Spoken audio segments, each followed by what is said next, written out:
Hello, it's Dawn Michelle, and welcome back to my channel. Today we're going to talk about all the things that I got up to in June. Always have to think about what month it is. June of 2025. So this was really a month of reset for me. I made some changes in how I go about some of my practices and processes just because things started to get a little bit overwhelming. So if you watch kind of my last few months, I think you can kind of watch the ramp up to this actually happen through my videos. And if you're in my member space, then you absolutely watched it happen because I talked my way through it as I was going through this experience of heading towards that sort of overwhelm, burnout energy that tends to happen around this time of year, where all of the plans that I made at the beginning of the year, like they're still there, they're still hanging around because I have all these like big project plan things going on, right? And while I am making progress on those things, I haven't completed many of them besides, I think, one, and it was a big one, so that was great. I don't know if I'm allowed to talk about it yet, but all those big projects are still there and they're still like ongoing. But then what happens is throughout the year, throughout the first part of the year, I add to that like continually. I'm like, I'm gonna do this project, I'm gonna write this thing, and I'm gonna create this thing. And I have all my normal stuff that I do in terms of just my practice stuff, my tarot, my spiritual practice, not to mention gaming with friends and doing things with my husband and my kids. And it just keeps adding up and adding up. And the problem is that I'm not really checking things off, I'm just adding to the pile. And so this tends to be my flow, I think. And if you've been here on my channel for a few years now, you've probably seen it happen because I think you can probably track it through not only my videos, but like my journaling and my planning and things like that. Those are all things that tend to shift and change as I'm working to readjust of what I've started to call my mid-year reset. And I'm going to do a whole separate video on that, so I'm not going to go into the details here. But I did just want to mention it here because it was a big part of my June, and also the things that I would normally show you in this video, like my planner, like my journals, I am not going to touch upon this time because, again, I'm going to do that mid-year reset because I think those are important conversations to have just in general, but also in this community of when things get to be too much, when you get into that burnout, that overwhelm. And for me, it is a flow and it happens frequently. About every 6 months, hit a point of burnout, overwhelm, exhaustion. And for me now, it's a matter of knowing that about myself and trying to move forward through that energy while still maintaining, my productivity and all that kind of stuff, along with like my mental and emotional well-being, right? Because that is really the most important thing. So I'm going to talk about that in another video. So keep an eye out for that, my sort of mid-year reset, if you are interested in how I kind of navigate this space when I am shifting things around and trying to find my way through this sort of burnout, overwhelm energy. So for today, what we're going to talk about is just really the stuff that I used and what I got up to and what I did in primarily my tarot practice. Now, I do want to mention a couple of like memory things. I have switched my planning, so we're not going to use my planner as a way to remember. I'm just going to try to go off of memory. We did have some fun little vacation-y things. Kevin got a new Bronco, so we have been taking that out and playing with it. Again, if you've been around here for a while, you probably remember me back in the day talking about taking the kids quadding, and we had, the trailer and the four-wheelers and all of that, and we did that through the majority of their childhood. Well, the kids are grown and gone. I mean, they're still in the area, but gone, not living with us. And they don't have time for that anymore, like between school and work and everything. And that was all just a lot for just Kevin and I. So we got rid of all of that over the last year or so. We decided just to get something that was just for him and I, and well, Pascal, because he goes everywhere with us now. So we got the Bronco, we took that out to play. We took it out to the sand dunes. Yes, I did drive it in the dunes. It was a lot of fun. I spent the whole time though going, it's not as bad as it looks, it's not as bad as it looks, because when you are driving over huge dunes and through tree shots and things like that, it looks scarier than it actually is. And I remember that from the quadding days, but of course the whole time Kevin's in the passenger seat going like, you're fine, right? You're fine. So that's been a lot of fun. Definitely something we're going to be continuing to do over the summer. So in June, I had a little meetup chat with Danny Mystic, and we got together and we just like riffed. We just chatted. So Danny had mentioned that there's this thing called making a pass where my in-laws have a sort of similar phrase, like you just leave the back door open and people just drop by, right? They just drop by and they say hello and they come in for coffee and you have a chat and it's like not formal, it's just hanging out. And that is totally the energy of the sort of cards and company thing. And so Danny and I made a pass. We just got together and we hung out and I literally just hit the record button. And outside of, I did take a chunk out because Danny and I did do a little bit of content planning. So there's some stuff coming in the future. So I took that out, that big chunk out so that there were no spoilers. But for the most part, you got to see Danny and I's whole conversation just going. And it was a lot of fun. One of the things that came out of that conversation, though, was Danny and I kind of coming to this idea of living with our tarot decks. So like carrying around our tarot decks and just letting them hang out and be. Just having our decks on hand. What if they were there to just pull cards and to just punctuate our day with the tarot? And it has been a really inspiring, really lovely experience to just hang out with a single deck. Now I'm still doing like my normal tarot readings and things like that. I'm still, working in my journals and whatnot.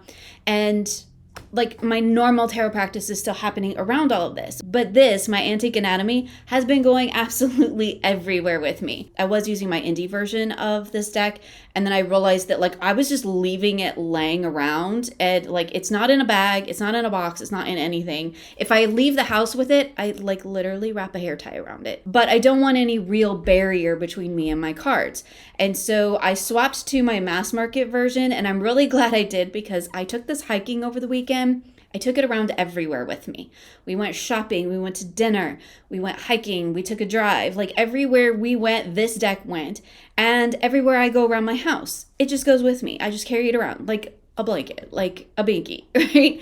And I am really loving the experience, but I'm glad I switched to my mass market because this deck did get a little bit beat up. There's a notch in one of the cards. One of them got a little bit slightly torn. And I'm okay with that because I want this deck to feel loved and lived in. I want it to feel like an old comfy sweater. So I'm okay with it just completely falling apart on me because even if it falls apart and I have to replace it at some point, I know that it will be that way because I have lived in this deck, right? I have lived with it. I'm sure you all have seen it. I absolutely love this deck. This is not how we're going to look at all the rest of my cards, but just in case you hadn't seen the Antique Anatomy, I absolutely love this. This is one of my favorite pip decks. I've said it 100 times, but like if you're looking to learn how to read with a pip deck, which is actually my favorite reading style, this is one of the best, I think, the mass market version, because it comes with a book that is so easy to digest. Claire did such an amazing job talking about reading a pip deck, teaching you how to read with a pip deck. It's definitely the deck that I recommend for beginners. If you're new to reading tarot in general, because honestly, like I think learning to read tarot with a pip deck is not a bad way to go. But if you're definitely looking to learn to work with pips, I recommend this deck, and I highly recommend the guidebook because it will teach you so much about working with the deck elementally and numerologically, which is primarily how I read. And I know someday, I promise, there will be a video or a book or something about how I read the tarot, but for whatever reason, that topic just scares the shit out of me to try to write about it or to try and present it. And I haven't entirely figured out why that is, but I'll work on it. Anyway, I have absolutely loved the whole experience of living with this deck. I am intending to do it for at least a month because I would like to see how that experience grows and changes over the course of a month versus where I started with it. And I also want to see just physically what this deck looks like of after a month of it just living with me, being, shoved into my pocket and left on the table, and it just hangs out with me everywhere I go. The dog has slobbered on it many, many times because like every time I've got it in my hand, he's like, what are you doing with that thing? We were out running errands and Kevin ran into Lowe's really quickly and Pascal and I were just hanging out in the truck and I was just sitting here shuffling cards. just shuffling cards. Didn't do a reading, didn't pull anything. I just shuffled my cards while I waited for him to go grab something really quickly. And I am finding that just having it on hand all the time means it's often in my hands. So even when I'm not like doing readings with it, I'm shuffling it, or I'm just like messing with it. Like it's just like a fidget thing as well. And that's been really fabulous because I feel like we're just building a bond, right? It's like creating a connection that only comes through time and through putting in the energy and the work and all of that. So that has been a really, really wonderful experience. I have started on squeaky toy. We're gonna roll through it because this is just dog life, right? I've started a novel. Now, I wrote novels when I was younger. Bad, terrible novels. Anyway, I have been trying to work on writing because I would like to write a fiction novel, and I have one that I'm currently working on. I started writing fan fiction as a way to just flex those creative muscles again, because writing fiction is completely different for me than writing nonfiction. The space that I'm in, the skills that I utilize, they're actually quite different between those two things. So when I'm writing like tarot books or other types of books along those lines, that's a different skill set than when I'm writing fiction, when I'm writing a story, when I'm creating characters. And so I started this process with fan fiction just because that's a great way to flex my muscles. I don't really have to worry too much about character because I'm working with set characters. I'm working within a established world, so don't have to make any of that up. I was using fan fiction as a way to just flex those muscles again, to just play and to get back into the routine of writing again. And so that's been really great. I've been doing what I'm kind of jokingly calling my morning pages. I'm not free writing morning pages, like the whole morning page process. That's like a thing. A great experience if you're, looking to write, journal, anything like that. Highly recommend it. It was something I read way back in the day, and I've flirted with it over many, many years. But for me, I've started doing my morning pages where actually before I get into anything else, I sit down and I work on my book. I work on my novel. And so sometimes that's an hour, sometimes it's 2. And I just kind of get into the flow for a little bit, get out whatever thoughts happen, planning I did before bed, because that is how my brain works. I go to bed and I get 900 ideas, and I'm always scared I'm going to lose them all. Sometimes I do. Sometimes they disappear, and I wake up in the morning and I'm like, I know I had a thought, but I don't know what it is anymore. But sometimes things like plot points and stuff like that, characterization, that does tend to stick around with me. So it follows me into the morning. And so I've just started taking my morning coffee and I just sit down and I write. So I've been trying to develop that habit throughout June, which I'm hoping to carry into July. And it's been really great. I've really been enjoying it. But those have kind of been like the big notes of June. Aside from the whole, I switched up my planning again. I had to ditch the whole daily thing. It is just way too much pressure for me. Again, we're not going to go into that in this video. I will do a whole separate video on that so that those who are interested in that can watch and those who aren't can skip it. But that was actually a big part of my June too, is kind of coming through that realization and then switching things around and getting sort of I would say a new process, but really I'm just kind of back to old habits that just work well for me and are comfortable. And so that's kind of where I've gone with all of that. So that was a lot. If you're still here with me, cool. Thank you. If you jumped ahead, that's totally cool too. Now let's go ahead. We're going to switch over to the other camera because I still don't have my dual camera thing set up. Just listen, it's just not that high of a priority on my list. I'll get to it. I will definitely get to it because I need to get to it for some of the stuff that Danny and I have planned. So that's going to be fun. Anyway, let's go ahead and jump over to the other camera and we'll take a look at all of the decks that I worked with throughout the month of June. So we'll start things off just touching real quick on the decks that I'm using for my Gamify My Life process. I'm pretty sure I talked about these in depth the last month because I am tending to use my decks for about 2 months for that process.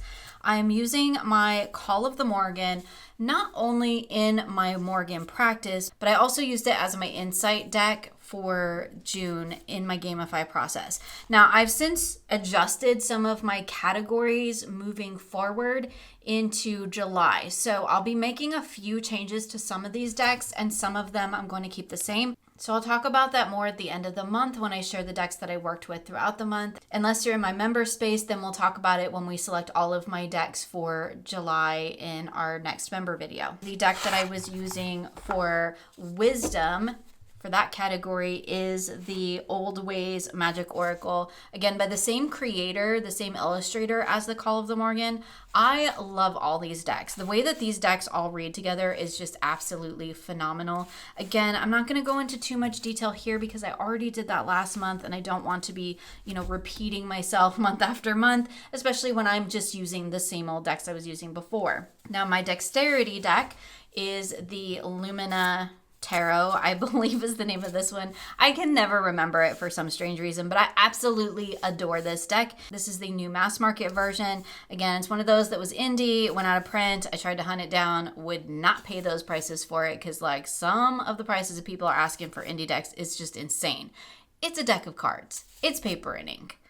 So anyway, it came out mass market. I was excited. I snagged myself a copy and I have been using it as my dexterity deck. I think this is the second time I've used it as my dexterity deck in this practice. And so it works really well for work-related readings for me. My charisma deck, I am using my Black Salt Oracle. And y'all, I'm pretty sure I've sung this deck's praises many, many times now, but I absolutely love it. It is one of my new favorite oracles. I use it for all kinds of things. I throw it into all kinds of readings. It goes with so much of my collection. I absolutely love the symbols on the cards. I love what Logan's written in the guidebook. It's just an amazing little oracle deck. It fits so well in with just my general vibe and mood these days and a lot of the decks and stuff that I'm working with. And then for my Vitality deck, I switched to my Black Lily Tarot, a great little one for just when I want my inner truth teller self to come out, and this was a great one for Vitality. I don't know which of these I will be switching around quite yet. I haven't decided on that because that's a process that I actually do with my members. We get together and I pick out all my decks because I got to figure out what I want to work with. So now let's talk about the decks that I used for my Wild Magic, which is a little bit loosely related to my Gamify in the fact that I have all the prompts in there. This is a sort of self-care reading that I do with cards and dice, usually every Sunday. For June, I ended up working with the Astral Mermaid Tarot because in my other practice that I'll talk about here in a moment, we were doing the Little Mermaid and I just absolutely adore this Astral Mermaid Tarot. And anytime I have an excuse to pull it out and use it, I absolutely want to. Now it has got this really spacey vibe to it. Here's the backs, and it is beautiful matte black gilding. Absolutely adore it. But there's just something about this deck and its energy that is just so fun and cheeky, and I just love these kind of weird space mermaids. They're amazing, and I really enjoy working with them. It's one of those that is kind of it's a kind of time and place thing though, right? It's not a type of deck that I would pull out for just any kind of reading, although I certainly could. It definitely has a certain vibe to me. It has a certain feel. And y'all, I'm all about living in the vibes these days. Everything I do is just a freaking vibe, and it to the point of almost cliche, but it is just what it is right now.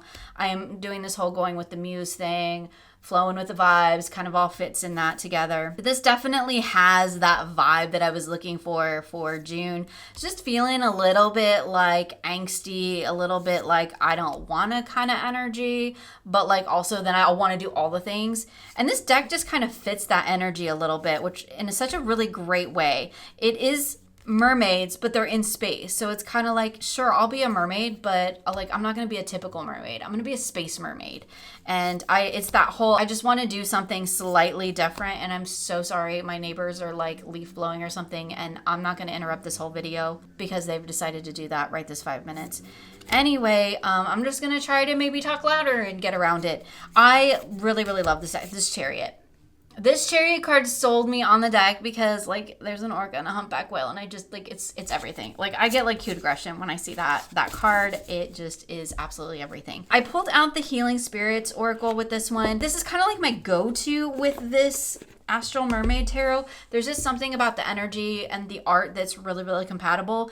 One of the things that I really like about this deck is it does have kind of these messages that are a little more in that kind of light worker starseed kind of vibe, but they're not like so steeped in it that it's like eye rolling cringy, right? Y'all know what I mean, right? Like that's just a big thing right now, and I'm a little bit over the whole light wash starseed thing. That's not really how I approach that energy, so it doesn't really resonate with me. This feels a little bit more like how it resonates with me. It's a little bit more eternal, a little bit more cosmic, and it's got some really great messages. And I used this one actually as a wrap up, so that was really kind of nice. I didn't use it as a focal point this time, which does tend to be how I work with this particular deck when I'm working with these two together, but this time I used it as like the wrap up message, the takeaway. So the deck that I used as my focal point is the Soul Seeds Oracle by Soul Trees. Now, if you're in my membership, I'm just going to apologize again for the rant that I had, but also like, sorry, not sorry about this particular deck, because I absolutely love it, but the gilding is absolute shit. And I hate it. It makes me not want to work with the deck. It's sharp. It overlaps the cards on the front and the back, and it's really uncomfortable to shuffle. And it's such a shame because this is such a beautiful deck and I really, really love it. And of course, I'm not going to get rid of the deck. I'm just going to trim the gilding off. But do you think I've had 5 minutes to do that, or 20 or 30 or whatever it is it takes me to trim a deck these days? Okay, probably closer to like 30. Like, let's be honest, I could sit down and hack all of this gilding off in probably 30 minutes. I just haven't taken the time to do that. But I really, really need to, because I really love this deck. But the guilt, like, it's catching on my hands right now. And like, I'll be honest, it's making me a little bit ragey, because like, that's just so not the energy you want when you're working with a deck like this. It should be supportive and calming, and like, it's got all these beautiful soft colors and soft imagery, and yet the gilding is catching and snagging and like running against my fingers in a way that is literally making my skin crawl. And I just can't. That is such a deterrent for me. Like, this is a very me thing. I get it. Most people don't care. And like, I don't like shiny gilding anyway, because like, I just don't think it fits most cards. It doesn't, like, the shiny is not bad on this, like, because it's got the little star thing. It's actually not so much the color as it is the actual feel of the gilding catching. And apparently I am still not over it, because here I am, it's been a month and I'm still having a ragey moment over it. But that's also partially on me, because I just haven't taken the time to trim off the gilding. So these two decks, the Soul Seeds and the Astral Mermaid Tarot, were just chef's kiss together. The colors, the imagery, the mood, the vibes, man, it was all there with this deck.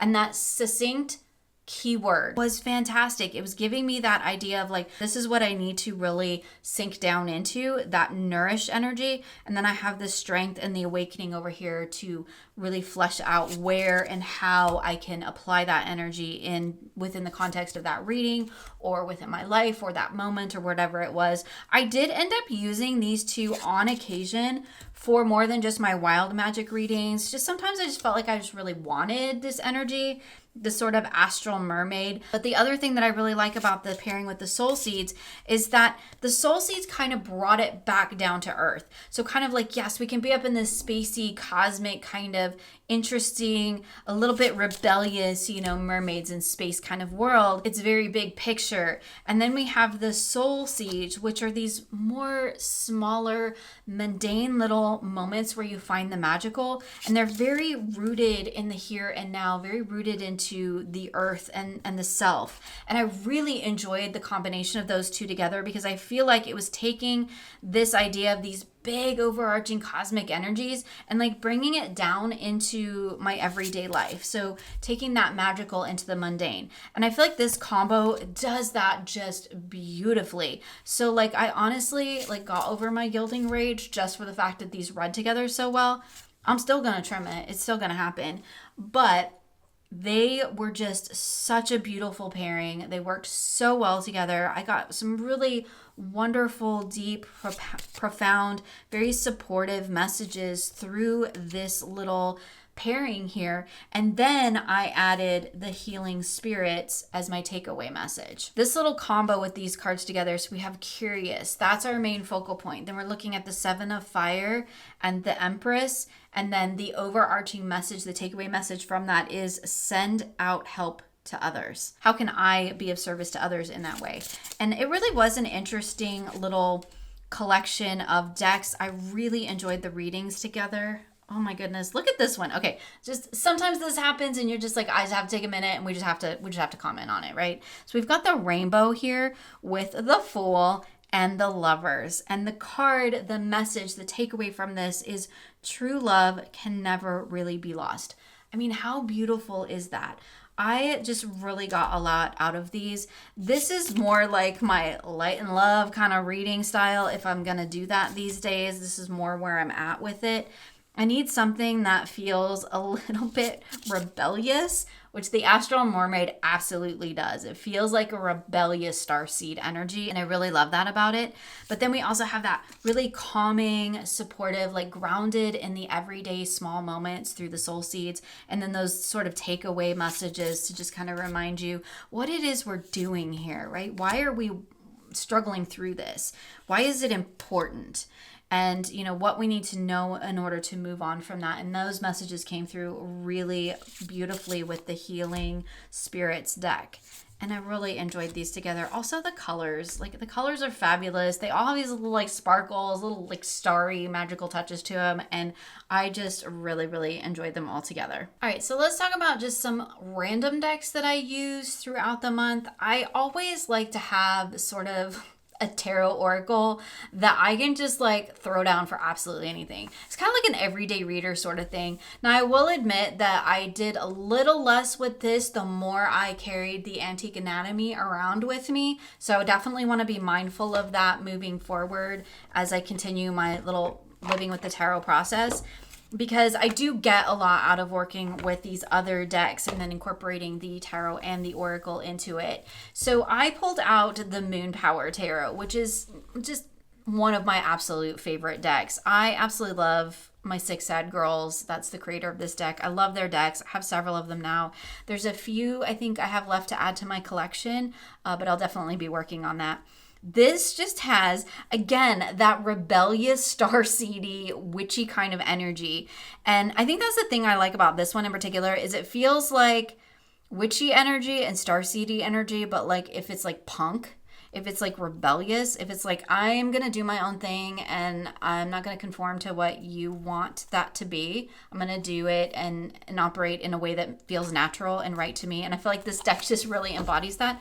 And that was 100% where I was at in June. Also, this gilding, shiny, but very high quality. Love it. Now, I paired that with the Rainbow Brain Skull. This is a mass market deck. I'm pretty sure I forgot to say what it has been indie and what's been mass market. My apologies. Sometimes I just am terrible about that. Absolutely love this deck. Mass Market Oracle. It has got like this great artwork on it, but the messages. I'm not a fan of the gilding because like honestly, the gilding's doing the same damn thing the Soul Seeds did, and I need to just trim this gilding too. I need to just have like a gilding removal party. That's what I need to do. I just grab out all of my decks that have this offensive gilding on it and just chop them all off and just have a party with it. But anyway, I absolutely love this deck. The messages are so great. They are so fun and funky. And this energy, again, that sort of rebellious, I'm going to be an oracle, but I'm not going to be your typical kind of oracle deck. I'm going to give you messages that are just a little left of center, and I'm going to give you imagery and artwork that's just a little odd as well. It's an oracle that like strives to be everything opposite of what a traditional oracle is. It's not light and love. It's not affirmations. It's not everything's always like peachy and roses and the world is good and great and all of that. I get really, really tired of that energy in my oracle decks. Granted, we are starting to see some more oracle decks come through that have some sort of different languaging and messaging on them. But I really appreciate like this sort of more realistic look at advice.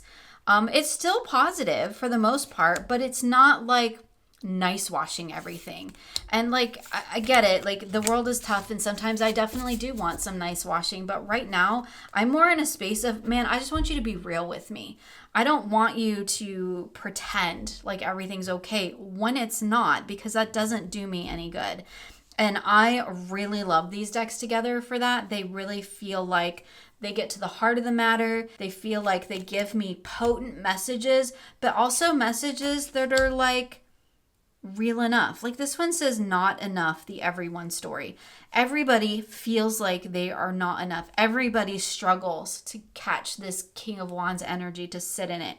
And sometimes we just feel like we are not enough. And we're looking at what everybody else has and what everybody else has created and thinking we're never going to be that. We can't do that, right? For whatever reason. And I love that this deck and this combo really, it doesn't shy away from that. It just kind of holds space for it. It's like you can just sit in that. I love this one. Too many ideas is the same as no ideas. It's just as overwhelming to have too many as it is and to not have any. You've got that between the Knight of Swords and the World. I really, really love that. And I think this little combo is really great for holding space for that and to bringing those kind of messages into my life and into my tarot practice, because I am over the everything's going to be okay all the time, because it's not. Sometimes it's not okay. And it is okay to admit that sometimes life is hard and things are shit, and sometimes they don't actually get better. Sometimes they just get worse. And then you need to decide at that point, like, what are you going to do about that? It's not going to change on its own. You have to change it. And I love this combo and these types of decks for that, because they really help me to acknowledge that within myself of like, hey, nobody's going to come around and like make shit all better for me. That's just not how the world works. Okay, well, Kevin tries, bless his heart, he tries. But like really, I have to do my own work, right? I have to walk my own walk and talk my own talk, and nobody's going to come along and do that for me. And decks like this really reaffirm that to me. Oh, my devil got turned around. That's hilarious. Devil's being a little bit cheeky today. It's just so great to have decks like this that really hold space for that, that acknowledge that, and that allow me to work through that, because it just is the reality of life. It's just not that light and love all the time. Maybe other people live in that energy. I do not. I spend a lot of time in anxious energy. I spend a lot of time in rebellious energy. They make space for that for me, and they allow me to feel that without making me feel like I've had a bad thought or feeling and therefore I'm a bad person, right? Which sometimes, I'll be honest, all those decks that are light love and everything's great and gorgeous, they make me feel bad about myself. And that's something that has taken me many, many years to come around to and to understand. And there's a reason that several of them are moving out of my collection, because I don't need a deck that makes me feel bad about myself because I don't live in light and love all the time. Like, that is just not my reality. And that's okay. And that's okay. And decks like this just reaffirm that for me, and I absolutely love it. Because we're just here and we're having a play. I threw in because like legit, just throwing this deck in everything. I threw in the Black Salt Oracle several times with this as well. And it is just fantastic. So we'll just do a quick little flip through with a few of these in here, because I really love Black Salt as well, for adding into this layer of, it's not light and love, right? It's one of the reasons I love the deck. It's amazing. Let's see what we get. I'm just going to flip through a couple here. So this one says, if no you out there, get out there. And we have the Queen of Wands and the Seven of Wands with the Orchid. I mean, that's just beautiful. Again, I'll just flip through a couple. I really, really love these together. This is just where I'm at in my life, I guess. I'm just like, I don't know, angsty. And I saw this post the other day that was like, man, you better fear the woman in her, 40s and 50s now, because like we grew up feral. We grew up drinking out of hoses, and we did not have cell phones, and we ran wild, and our parents had no idea where we were most of the time. We grew up feral, and now we're like hormonal and pissed off at the world. So like, you better just get out of our way. And I absolutely love that, because it's kind of like legit where I feel like I'm at. Like, I'm over your bullshit. I just want to live my life and do my thing and be okay in myself with who I am. And really, a lot of this is like learning to love myself. Like, all of the issues and everything as well. I mean, I'm always trying to work on being a better person, but like legit also, I'm just trying to learn to be okay with who I am and accept who I am, and not let the rest of the world tell me who I'm supposed to be. So like, yeah, I feel like I am a little bit in this feral, rebellious sort of vibe and energy right now. And I think a lot of people, not necessarily in this particular age group, I think so a lot of people in general are also just feeling that way, because we're just freaking fed up. And that is a legitimate feeling. It's a legitimate place to be. And I love that decks like this kind of reflect that energy for me. Again, they hold space for where I'm at and who I am right now. It'll absolutely change because I'm always changing, right? I'm always shifting and evolving as a person. And so while this is the energy I'm currently sitting in, it may not be the energy I'm in 6 months from now or a month from now or even tomorrow. That could totally change. Because like, remember earlier I said where I'm just like living off vibes over here, man? It's totally what's happening. Okay, last one, and then we'll move on to some other decks. Oh my goodness, this one is the work is whatever uncomfortable thing that is in front of you right now at this moment, and we have the freaking mirror. I love that. The work is you, the uncomfortable work that needs to be done. That is absolutely what I'm trying to do. So another deck I used kind of at random, sort of, was the Hide Tarot. Now this is a deck that I am fully intending to continue to work with into the next month at least. It is this absolutely fantastic indie deck that Tegan assured me that I just absolutely had to have. Here's beautiful backs. Again, silver gilding, but like it's nice, it's high quality, it doesn't catch. This deck is so fascinating because it is a tarot and an oracle in one, but like it functions beautifully as both at the same time. And that's a really fascinating thing for me because personally, when I get tarot decks that have keywords on them or titles, I tend to end up using it as an oracle. I end up kind of discounting the actual tarot associations because for whatever reason, for the most part, when you put a title on a tarot card, for me personally, or even a keyword, it kind of takes the place of the card title itself. So if you have the Eight of Pentacles, and generally speaking, if somebody puts the B on the Eight of Pentacles, then I look at this and they go, this is a B card. I don't necessarily look at the Eight of Pentacles. And that is typically how I engage with tarot decks that have keywords on them, which is why I don't have many, because I feel like I just might as well get an oracle at that point. So this one with the keywords though, it's been a really fascinating experience because they both, the keyword energy and the tarot energy, really feels like they coexist within the energy of the card, like in this really beautiful, interesting way, because they don't necessarily make sense to me when I'm just jumping off with it. So here we have the Tower with the Charm. That on the surface, like, I don't get it, man. I don't get it. But I'm so fascinated by what the Charm could mean as a representation of the Tower that I am going to put time and energy into figuring that out. The Cocoon with the Two of Wands. So the Two of Wands for me is kind of like it's about that planning stage, right? It's the taking the ideas and getting ready to move forward with them. But yet we have a cocoon where we're not moving forward. We're not putting things into motion. We're still maybe in that planning stage. We're still gestating. And it's just a really interesting way to look at the tarot. And this deck has been really fascinating for that because it is encouraging me to completely get outside of any preconceived ideas that I have about the tarot and about these symbols. Some of them do, like, they make a little bit more sense than others. So like the Chariot with the Knight, okay, that's not that big of a stretch. The Heron with the Six of Wands, not that big of a stretch. The Beetle with the Ten of Wands can carry a lot, right? Not that big of a stretch. But then some of them, like, it just really makes me stop and think. I love this, the skull for the Hierophant. I mean, that's amazing. The statue with Death, absolutely brilliant.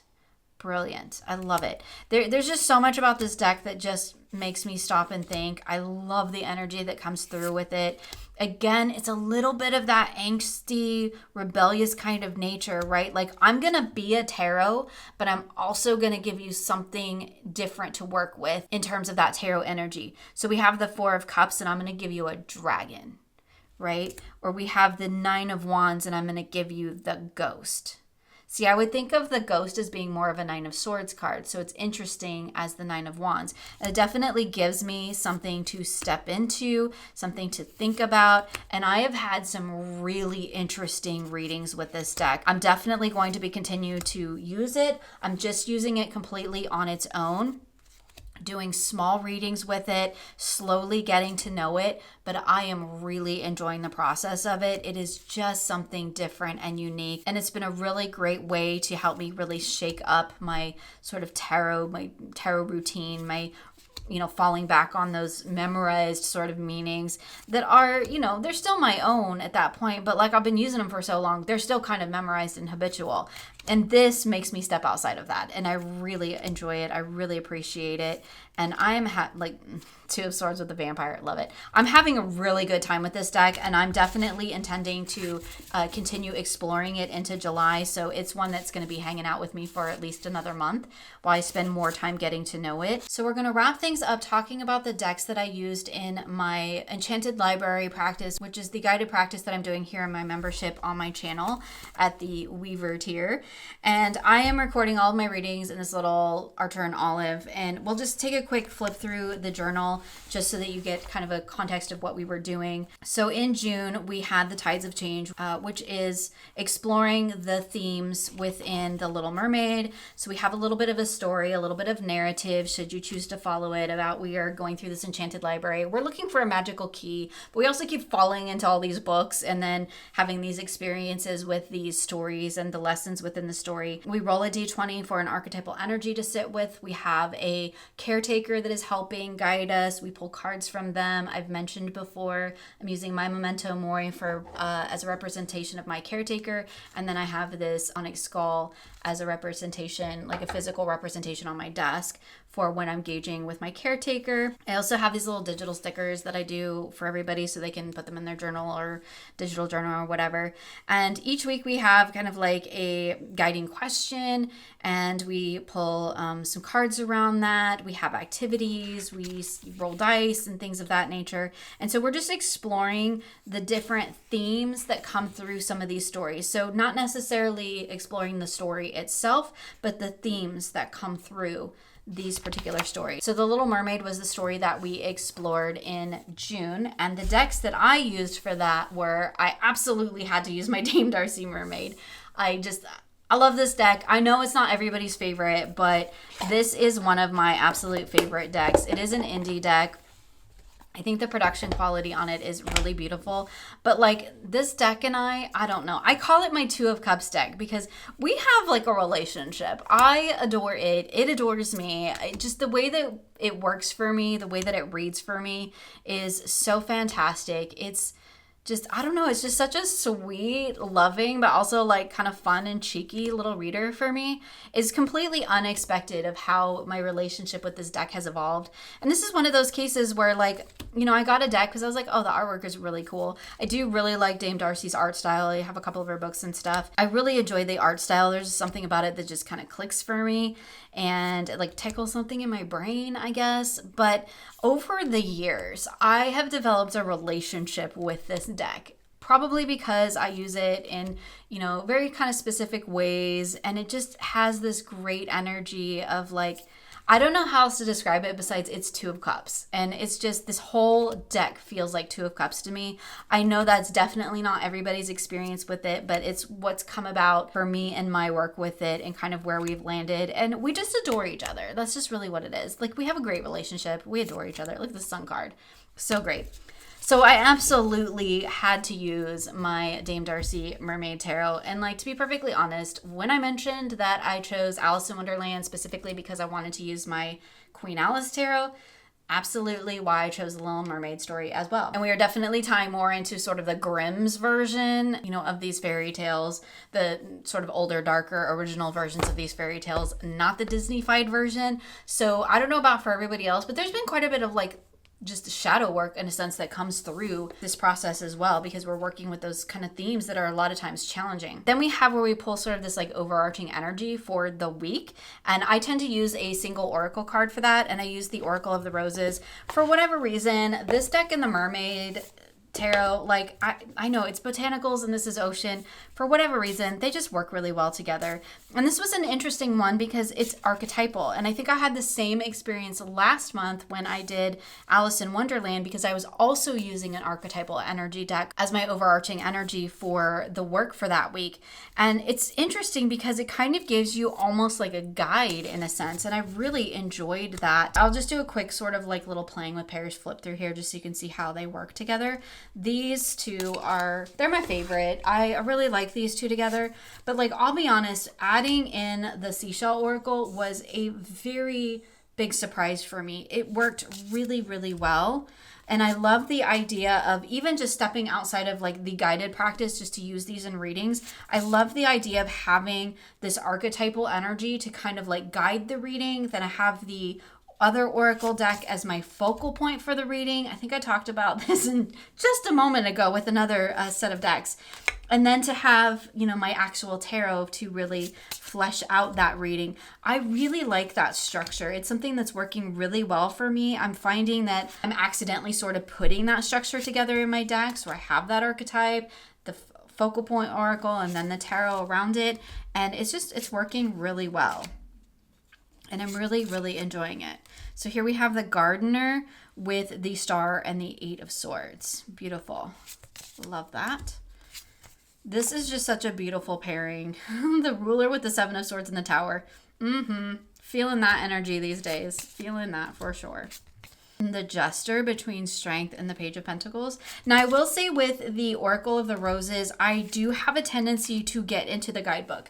These archetypes are pretty, I was going to say basic, but that makes it sound bad. They're pretty standard. They're common archetypes that you would find. So they're not so far outside of the realm of understanding that I can't just look at that and go, okay, Pioneer, I know what that means to me as an archetype in a general sense. But I can get into the guidebook and look a little deeper. There's the Oracle meaning within the guidebook. Then there's also an archetypal exploration, so kind of like a question, and then we have some botanical notes and information about the plant energies as well. So there's multiple layers that you can add in with this particular deck, and sometimes I do get into the guidebook just to kind of see what's in there, but I don't necessarily have to, because like, again, the hero, pretty common archetype. I know what that means to me on a personal level. I really am, you know, the Rebel, for sure know what that means on a personal level. And it's between the Moon and the Six of Swords. How appropriate is that? And I feel like these just really work well together. Ooh, the Challenger with the Queen of Pentacles and the Two of Swords. Love that. So the Seashell Oracle is one of those Broccoli magazine decks, and I do believe I have the whole collection. This is one of those deck creators, here's the backs, that I just am absolutely going to collect everything they create because I think their decks are brilliant. I love the collaging on them. I think it's gorgeous. I like that each deck has a title that tells you what it is, but then there are 3 keywords below it. I often tie those into my readings, and it works really well. They have all kinds of different themes, and it works with a lot of my collection, even though it is collage. And so I was a little bit hesitant when I threw this down together when I was doing my video with my members, and I was like, I'm unsure about this, but it is seashells, so like there's a little bit of that ocean mermaidy kind of energy going on there. But I was a little bit unsure about how they would work together. And actually, I think they were quite beautiful. I really enjoyed working with them. I enjoyed bringing that sort of collagey, almost real world kind of, but vintagey sort of energy into the reading. It worked well, I think, because both of these have a little bit of that vintage energy to them. They feel a little bit worn, and like in a really good way, right? Really worn and well loved and just like comfortable. And I feel like they worked really well together in that way. Absolutely having a play here today in this video. We add in that archetypal energy at the beginning. So to kind of guide the message. So we've got the Outsider with the Devil and the Nine of Cups. And then our 3 keywords, because I find those to be more revealing than the title itself, although it is nice to know what kind of a shell that is. But the keywords are distance, turbulence, and reward. So interesting. Being the outsider, that does create distance, right? It's kind of in the name. You're outside of the norm. You're outside of what expectation is. And turbulence would definitely, get that through that devil energy there, like shaking things up as the outsider. But then we also have the reward that comes through that experience, the reward of being the outsider. And I feel like that's really reflected beautifully in this Nine of Cups. This is a gorgeous little reading. That is one of the things I love about like playing with pairs or one shots or whatever. Sometimes just throwing cards down when you're not really even meaning to do a reading and you get these beautiful messages come through. It's just such a great experience. So here we have the storyteller with the Wheel of Fortune and the Five of Wands, and our keywords are force, repercussion, and movement.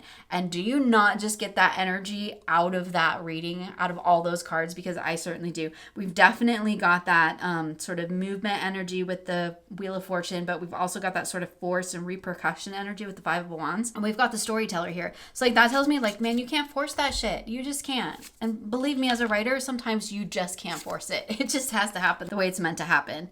And so these together were really fun. I really enjoyed this whole process of adding this archetypal energy in, exploring the prompts and the themes and the questions that guide the practice using the Little Mermaid. And this idea of energy and oceans and mermaids and shells and even the roses, bringing all of that symbology into the readings, and then, adding dice casting over the top of it, because that's oftentimes something we do. We add those enchantments, those layers of activity over the top of it. And it's just a wonderful experience. And I really enjoyed working with these decks together. In July, we are doing Thumbelina, and I'm really excited about that one because we're just going to be looking at small moments, little things, especially at a time when the world feels very big and overwhelming. So I'm really, really excited about that one. Thank you so much for hanging out with me today. As always, you'll find links for everything that I can link to in the description box below.